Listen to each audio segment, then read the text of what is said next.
approval of the minutes. The minutes were sent out by David. Any comments on them? Move we approve them. There you go. Yep. Okay. I vote yes for the minutes. Yes. Oh, a motion to approve? Second? And I'll call your name if you just say yes. Roger Dykes. Yes. Derek Rochester. Yes. Motion carries 2-0. That was easy. Okay, the next agenda item is old business. I don't believe we have any old business. Is that, anybody disagree with that? Okay, so we're here tonight to do the new business, which is 3 resolutions. It has to do with some changes to the bonds that we have. The resolutions have been sent out. Is Cam here to discuss them or not? Here virtually, Roger. He is here, and I'm gonna see if there's a way that I can get the resolution up there and the, You can Image. IT us, huh? I'm gonna try. Okay. All right, I'm not sure I can get everything shown on the screen at once, so Cam,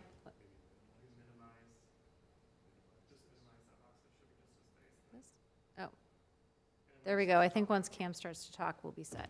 All right, Cam, it is all you. Thanks, and you can all hear me okay, right? Yes, thank you. Great.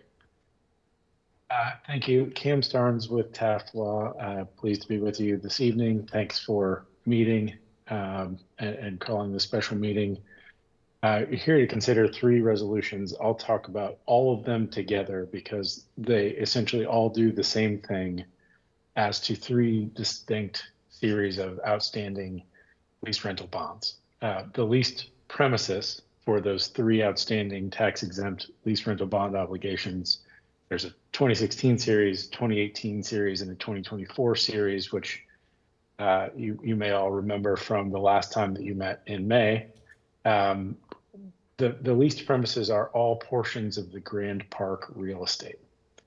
And the bonds are not secured by that real property. They are secured by pledges of local income tax in the cases of the 2016 and 2018 bonds, and by general revenues of the city in the case of the 2024 bonds.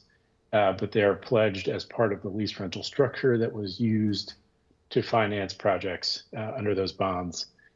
The bonds and the leases themselves allow for substitution of the leased premises. And the resolutions before you this evening authorize the substitution of public infrastructure improvements in place of portions of Grand Park. And the reason for that is to release the Grand Park property from those leases and avoid any potential tax implications related to tax-exempt bonds and private business activity, which may arise by virtue of the evolution in the way that Grand Park is operated and or future redevelopment activity on and around the Grand Park property. So it is a measure to take to increase the amount of flexibility that the city has in how it addresses Grand Park and its future. And the infrastructure improvements to be substituted are otherwise not pledged as leased premises for any existing bonds. They're already constructed and they are of equal value. We've worked with the DPW director to value those infrastructure improvements. Importantly, the amortization schedules, the lease payment schedules under the existing bonds will not change, and the bondholders will not be negatively affected by this change. So we're following really the same process that was followed to authorize these bonds in the first place. And the resolutions before you this evening, like I mentioned, authorize the substitution and declare that the leases are fair, and then authorize the execution of addenda to those 3 leases underlying those 3 series of bonds to change the leased premises. So really it's a pretty mechanical change, and the reasons are to preserve flexibility relative to Grand Park. Glad to take any questions that any of you may have. I don't have any. Okay, no, we have no questions. Should we proceed then, or do you have more?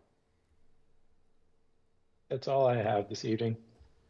Okay, the next order of business then is to approve the resolution, so I need a motion to, let's go one by one. 2404, Motion to approve, or second?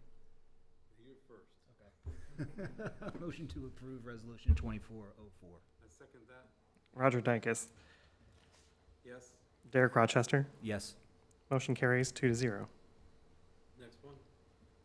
Motion to approve Resolution 2405. Roger Dykes. Second. And Roger Dykes. Yes. Derek Rochester. Yes. Motion carries 2-0. Motion to approve Resolution 2406. I second that. Roger Dykes. Yes. Derek Rochester. Yes. Motion carries 2-0. Okay, that ends the business. I do have one question, Cam. Do we have a duty to notify the bond holders of this, any of these underlying changes? I don't believe that we do.